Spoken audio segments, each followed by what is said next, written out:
Welcome to the Love Story Vlog channel, Queen's Story. Now let's enjoy part 7 of the story Bowing Low. Chapter 10, The Lord's Poor Eyesight. Weizhou's hand gradually relaxed, the tip of the sword now pointing toward the floor, but he remained frozen in place, his gaze locked unwaveringly on Xiao Qiao. His eyes seemed to have turned to ice, unmoving and piercing, perhaps because he had just woken up, or perhaps due to the red glow of the candlelight. His clear eyes appeared tinged with a deep red hue, like dark amber. Being stared at so intently by such eyes, Xiao Qiao gradually tensed up. She dared not make any sudden movements. Her own eyes widened unconsciously as she met his gaze head-on. A light breeze slipped through some unseen crack, causing the candle flames to flicker. The wavering light danced across Xiao Qiao's pale cheek. Suddenly, Weizhou seemed to snap out of his trance. His shoulders shifted slightly. Without lowering his head, he let out a sharp swish as he slid the sword back into its scabbard. Then he moved to the edge of the bed, sat down, and bent forward to put on his boots. Gripping the sword again, he quickly strode toward the door. Xiao Qiao watched his retreating figure and finally let out a quiet breath. Weizhou had just reached the screen when he stopped abruptly and turned his head. Xiao Qiao, who had barely begun to relax, felt her breath catch once more. "This is not a suitable place for you to stay. Tomorrow I will send you back to Yu Yang's." He spoke coldly, then turned and left. His figure disappeared behind the screen. The door creaked open, followed by the sound of his footsteps growing fainter. Soon, there was only silence. At last, Xiao Qiao allowed herself to truly exhale. Her body felt lighter as she slowly sat down on the edge of the bed. Looking down, she noticed her hands trembling slightly. Her back was drenched in cold sweat, her undergarments now clinging damply to her skin, sending a chill through her body. Unbearably uncomfortable. Weizhou headed toward the study, but as he neared it, he suddenly stopped and glanced around. The Xin residence was sparsely staffed, even during the day, often giving the place an empty, desolate feel. Now, during the fourth watch, the deepest part of the night, everything was utterly still. The servants were likely still sound asleep. His gaze rested briefly on the dark outline of the Dantai Tower, partially hidden behind the nearby building. After a moment, he leapt onto the highest floor, leaning against the railing to face the bone-chilling wind of the night. He stared out at the pitch-black countryside beyond the city walls. Lost in thought, he suddenly heard light footsteps behind him. Turning his head, he recognized the newcomer by the starlight. It was acting Army Marshal Gongsun Yang. "On your wedding night, my lord. Why are you here alone by the railing?" Gongsun Yang greeted Weizhou with a slight bow, then approached with a smile. Gongsun Yang, courtesy name Bo En, was a native of Jiangqiu, 40 years old this year.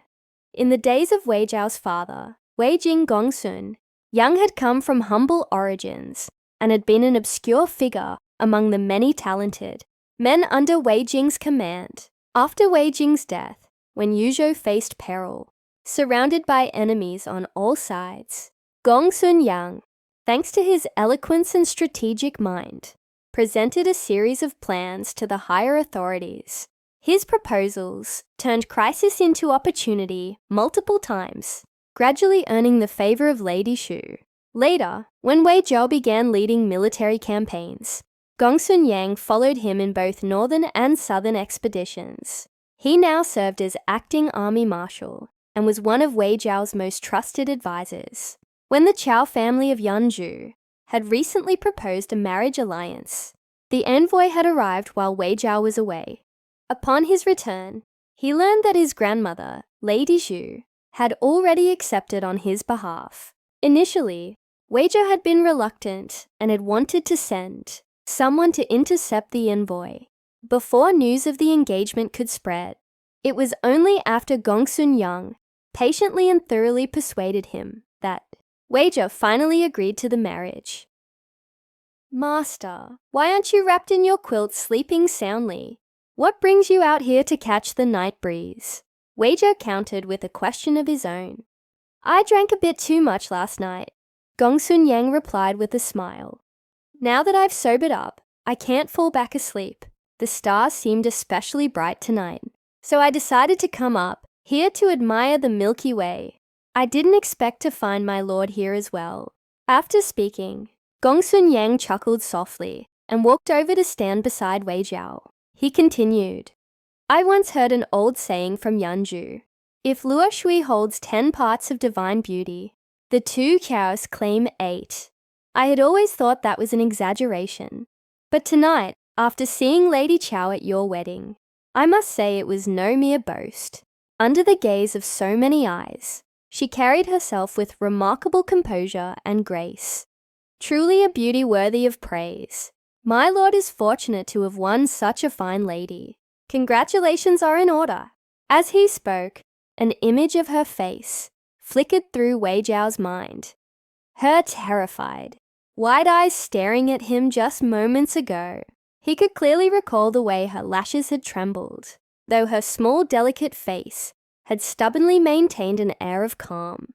Wei Zhao remained silent for a moment, then said flatly, I simply followed your advice and went along with the current circumstances. There is little to celebrate in that. Tomorrow I will have her sent back to Yu Yang's. Gongsun Yang was momentarily taken aback. He glanced sideways at Wei Zhao, observing the indifferent expression on his face, then smiled and said, That is wise. To conquer Henan, one must proceed slowly and carefully. Now that the marriage alliance has been formed, it would indeed be fitting for Lady Xiao to return to Yu Yang's, to serve the elders on your behalf and fulfill her filial duties. Meanwhile, you can focus fully on your greater ambitions. It serves both purposes well. Conquering Henan requires careful planning and patience. Wei Zhao did not reply directly. He merely let out a soft chuckle. Looking at the stars tonight, Gongsun Yang said, raising his gaze to the heavens, the imperial star of the Ziwei constellation has vanished, shrouded by pale mist. I fear it won't be long before the realm is thrown into chaos, and the common people will suffer greatly. Wei Zhao lifted his eyes to follow the direction indicated. The stars seemed to twinkle steadily in the sky. No visible sign of change. He remarked lightly, Master Gongsun, your predictions are always uncanny. I remain ever in awe. Gongsun Yang shook his head. You flatter me, my lord. I am but a man skilled in words. If we speak of true mastery, there is another, one I consider half a mentor to myself. His name is Wang Jin, who calls himself the Old Man of White Stone.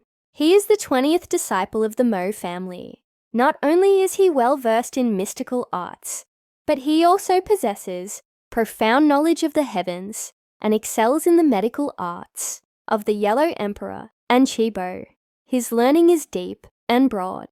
Compared to him, I am but a dim star next to the brilliance of the sun. Qi Huang, Keizana Huang. It is said that the Yellow Emperor once commanded Qi, Bo to study medicine and compile it into a book. Much of the content in the Huangdi Neijing, Yellow Emperor's inner canon, consists of dialogues between the emperor and Qi Bo. Thus, the term Qi Huang has become synonymous with superior medical knowledge, and both the Yellow Emperor and Qi Bo are revered as the founding figures of Chinese medicine. Any physician of great skill is often said to be well versed in Qi Huang. Wei Zhao raised his brows. Such a person exists. Where might he be found now? Gongsun Yang replied, In my youth, I wandered far and wide seeking admission to the Mo school. Heaven favored me, and I eventually met the old man. Unfortunately, my aptitude was lacking, and he did not accept me as a disciple. Even so, I was fortunate enough to receive his instruction for 3 months, a gift I have treasured my entire life. 10 years ago, by sheer chance, I encountered him again by the roadside.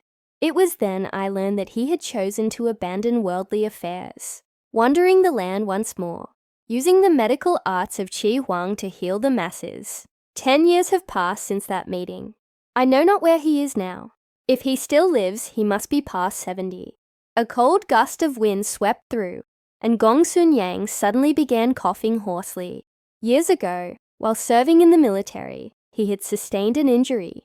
Though he had recovered, lingering complications remained, leaving him prone to these bouts of coughing, and his health had steadily declined as a result. "The winter wind is bitter. You are not well, Master Gong Sun. Allow me to escort you back to your quarters," Wei Zhou said at once. Gong Sun Yang hurriedly declined, insisting that he could return on his own. Wei Zhou did not press the matter. Instead, he removed his cloak and draped it over Gong Sun Yang's shoulders, then silently watched as the old man's figure receded down the stairs. After Gong Sun Yang had gone, Wei Zhou remained alone, leaning against the railing. Almost unconsciously, he glanced once more at the constellation Gong Sun Yang had pointed out moments ago. The state of Qin had fallen. The realm was on the cusp of great upheaval. Wei Zhou was a man of great ambition. In his mind, a vision of the future gradually took shape with increasing clarity. The Yellow River stretched north and south. South of the river lay the heartland of the Central Plains. To the north were the ancient lands of Yan, Zhao, and Wei. For the past 10 years, since his father's time, there had been no shortage of northern warlords, both great and small. Once numbering over 10, they had been steadily defeated, step by step. The few that remained posed little threat, surviving merely by aligning themselves with stronger powers. Today, among the vast northern territories, only Qianxiang of Bingzhou could still rival him. Wei Zhou's current objective was to seize Bingzhou. If he could take it, he would gain control of Longxi, a major granary. From there, he would unite the north, move on to Henan, and finally set his sights on the west. Only then would his grand ambition be complete. The lands of Yanzhou would serve as a key passage for his future southern campaigns. By marrying into the Chao family, the two houses were now allies.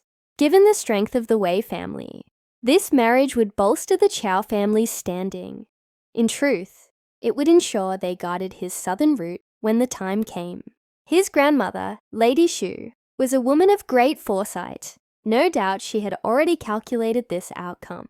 When she had agreed to the Chao family's proposal on his behalf, though he himself had been extremely reluctant, in the end, it was Gong Sun Yang's counsel that persuaded him to accept the match. The only reason he had agreed to it at all. Since the age of 10, he had begun riding alongside his father, the inspector of Yu Prefecture, to drive out the Xiongnu who trespassed across their borders.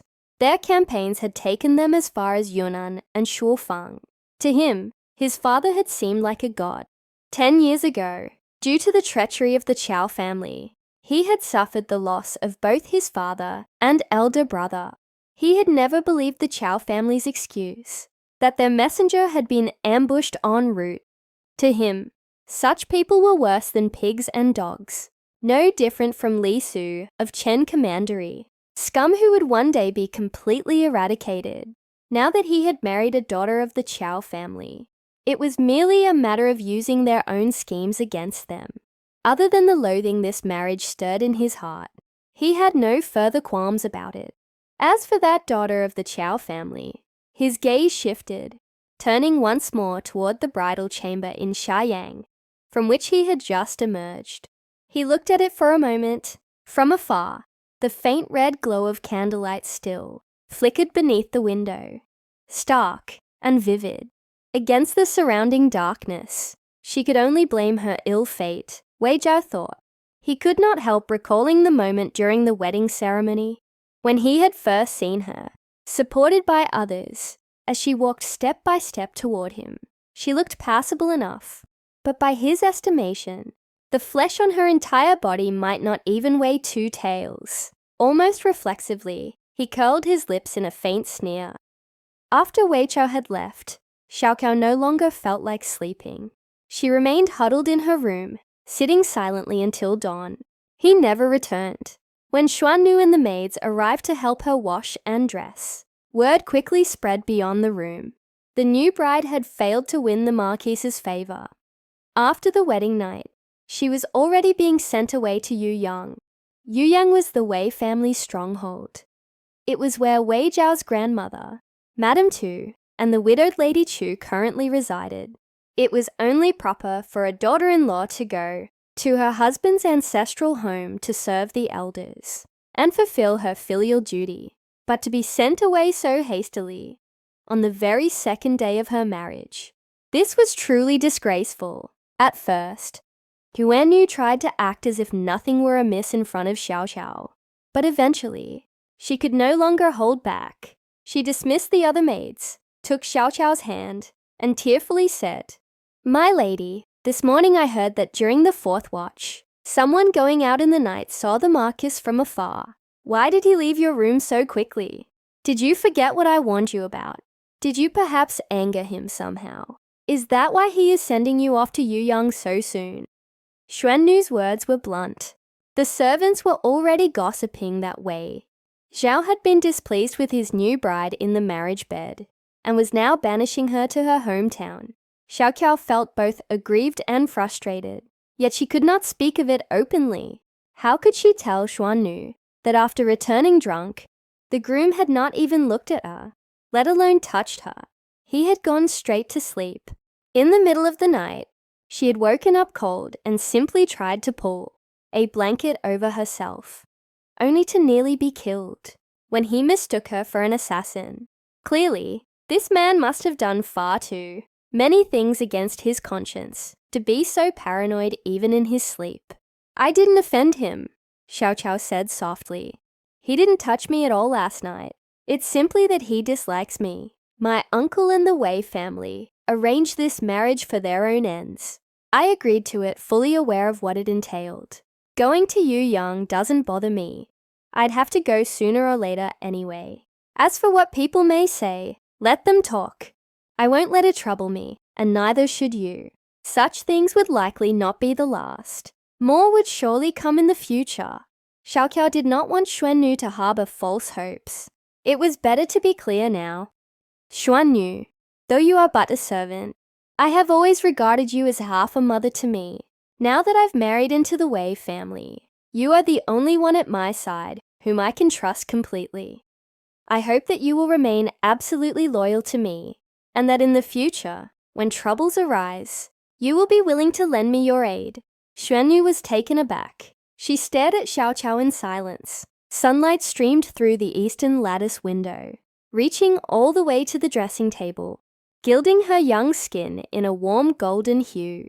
Even the fine hairs at the tip of her ear could be seen clearly. She looked at her own reflection in the mirror, smiling softly, her eyes as clear as if a gem was shimmering within them. Such a mistress felt both familiar and unfamiliar. But for some reason, the sight stirred something deep within Xuannu, an overwhelming sense of resolve, a powerful urge to protect this girl with all her strength. "You teach rightly, my lady. I will remember your words. Now, allow me to do your hair." Xuannu quickly wiped away her tears, rose, and moved behind Xiao Qiao to begin styling her hair. Her hands were deft and skillful. Her hairstyling was known for its elegance. With both talent and dedication, she had long mastered her craft. When Xiao Qiao's mother had still been alive, she often praised Xuannu's hands as magical, saying she could turn a woman of 5 parts beauty into one of 8. Last night, Xuannu had worried that the Marquis might treat her lady harshly, but to her surprise, he had not laid a single finger on her. This left her both disheartened and frustrated. It was as if she had kept a precious treasure locked away in a chest, only to reveal it and have it dismissed as worthless. She had once looked upon Wei Zhao with admiration, but now, in the space of a single morning, resentment had begun to grow. How poor must the Marquise's judgment be to turn away from such a jewel as Xiao Hao? Worse still, to send her away immediately after the wedding and subject her to such humiliation. The red garments from last night's wedding were undoubtedly splendid, but in their opulence, they had obscured Xiao Qiao's natural, captivating charm. Today, Xuannu was determined to style her mistress so beautifully that no one could ignore her. If they must go, they would go in style, radiant and resplendent, not leaving behind a single excuse for others to mock them.